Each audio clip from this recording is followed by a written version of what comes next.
Hi everyone, Nicole here, coming to you with an explanation of the next assignment. That time has come when assignment 2 is now being released to you. So I wanted to take a couple minutes to just go through the instructions and grading criteria with you here. So this assignment is essentially based on some of the content that you learned in week 2 regarding reading nutrition information. If you recall, there was a group activity, practice activity, where you were arranged into groups in a discussion, and you were to evaluate the piece of nutrition news that was provided to you and highlight any of the red flags or earmarks that nutrition information had within it. So many of you participated in that activity, and I thank you for that. Now the time has come where there's an official assignment that's going to be done individually by each of you, where you will be doing a very similar thing. So let's just go through these instructions. And my assignment instructions also always list the course learning outcomes that are evaluated in the assignment. So in this one, we're going to be touching on distinguishing sound nutritional information from unreliable nutritional information. And in some ways it will touch on you formulating your educated goals around diet change, because you will have a reflection component where you reflect on how this misleading nutrition information affects you and how it has affected you as a consumer and somebody striving to better your understanding of nutrition. So here's the instructions. Essentially, I just remind you that this is based on week 2's information, and there are some resources within that module that will be very helpful as you evaluate your nutrition information.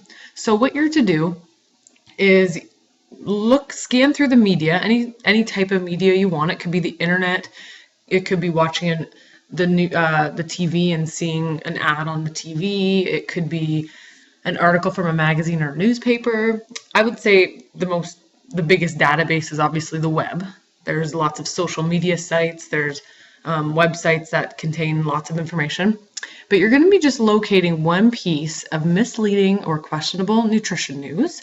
It could be news, it could be an advertisement, anything from the media.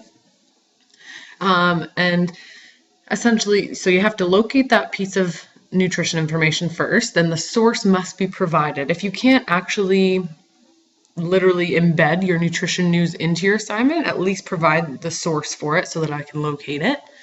And what you're going to be doing is evaluating that nutrition news. So one of the next parts of the assignment is to explain why the information in that nutrition news is misleading.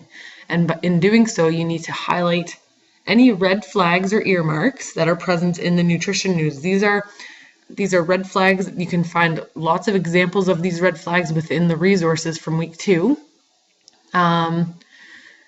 So you have to identify those, and so you're basically providing examples from your nutrition news why it's misleading. So within this explanation, I also want you to include, based on the information and wording used, who do you think the target population is?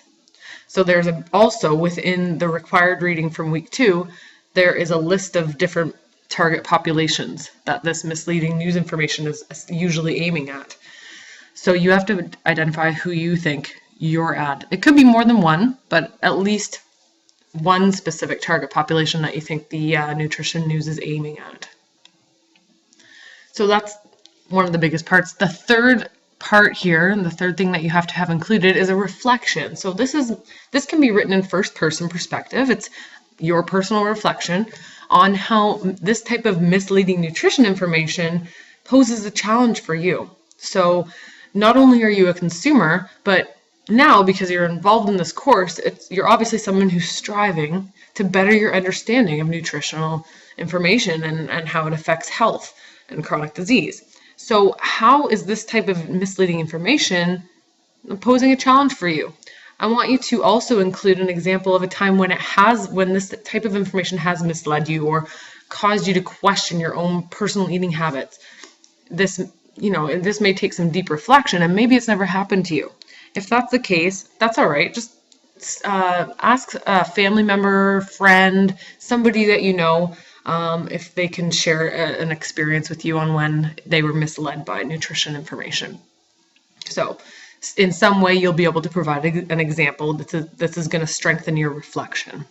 So that's the three main components, and I made a really easy to follow grading criteria for you. So basically, you can see that it's really simple here. There's level 1, 2, 3, and 4. 4 marks means you're meeting all the expectations. 3 means you're meeting most expectations. 2 means you're approaching the expectations, and 1 means there was no expectations met. So then I break it down into the three main sections. First, the evaluation of the nutrition news, which is out of a total of 8. The fact that you provided an appropriate evaluation that mentions red flags and earmarks with specific evidence, that gives you 4 marks. And your inclusion of the target population with accuracy and explanation is there as well. That gives you the other half for a total of 8 on the evaluation component. In the reflection component, basically it just your reflection captures the essence of how nutrition information makes it this type of misleading nutrition information is challenging for you, and so that's your personal explanation, and then also your personal example of when it has misled you or someone you know. As long as that's included, that's the other 4 marks, so for a total of 8 on that section. And thirdly, just overall presentation. So as long as the evaluation is done with accuracy, the assignment's done using proper spelling and grammar, and of course formatting guidelines are followed. And this mainly refers to if you're doing this in a writing format. So if you're doing it in writing format, you must use 12-point font, Times New Roman. It has to be 2 to 3 pages, a double spaced. So that's about if 2 to 3 pages is about 500 to 750 words, double spaced. I did mention also above here, sorry I skipped over it, that you could also complete this assignment in a variety of other formats. It doesn't have to be a written paper. If you think that you can pull this information together and create some sort of video or audio with the audio would have to have probably some inclusion of visual aspect, but or any sort of multimedia. I'm thinking like Prezi or PowerPoint that's recorded. Anyways, lots of different multimedia out there to choose from. If you want to try pulling it together using any of those formats, that is totally fine with me. I'll use the same grading criteria. Obviously, the formatting will be a little bit different, but I'm sure as long as it's visually pleasing to the eye and easy to follow, you'll be able to achieve the marks there. So if you have any other ideas and want to check in if you can use that format, just send me an email, talk to me about it. I'm sure it'll be fine. So that explains the grading criteria. And just last but not least, the due date for this assignment is 2 weeks from now. That would be February 4th, just before midnight on February 4th. Okay, so hopefully that's enough time. If you have any concerns about the timing, just send me an email. Any challenges, send me an email. Any questions, I'm here. I can also meet up with you via Skype if you want to have face-to-face conversation about the assignment. Anyways, I hope that's explained fairly well, and good luck with that. And I hope you're enjoying the course so far. All right, take care, guys. Have a good day.